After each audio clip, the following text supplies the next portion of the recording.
Guys, today we have another two mover to solve. White to move and checkmate black here in two moves. The black pawn is going this direction, so it's blocked by the king.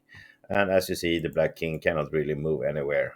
The problem is, of course, that we are being pinned here with our knight, so we need to solve this somehow to be able to checkmate black. Okay, so pause the video now, try to solve this on your own and see how white moves to checkmate black in two moves. Go ahead. Okay, welcome back. Well, as we see, of course, this queen is really perfect place.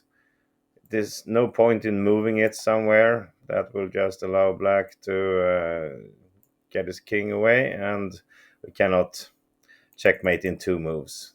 So the queen must stay here. The knight cannot move, but we want to move it, of course. The bishop can move, but it's pointless if we go here to create some sort of zugzwang. It's not doing any good. Actually, this is a very bad idea because now we give black the opportunity to check here and sacrifice his queen for a stalemate like this. This is a draw, and if we don't take the queen, he will take us, and that is just a draw. So that is a very bad idea. Of course, we need to move our king to get away from the pin and then finish with a checkmate, something like this, perhaps. But the question is, of course, where are we putting the king? So let's look at this. We have many different options here, of course. We can rule out this. There's no point. We are still being pinned, so there's no point in moving the king there. If we move the king here, this might look good. Black doesn't really have any checks, because if he checks here, we put the knight in between and we checkmate on our own. But black has a nice little sacrifice here.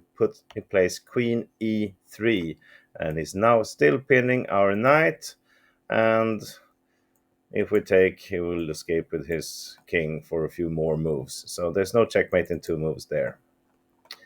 If he goes to if we go to e7 with the king, black can still play queen e3. He can also give a check here and put the queen in between like this. So it's not checkmate in three moves. Same goes if we go down here.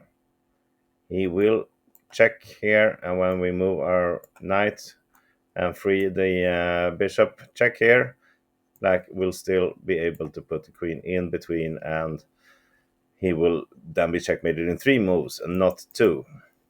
Okay, so we looked at all of these. What about the other three?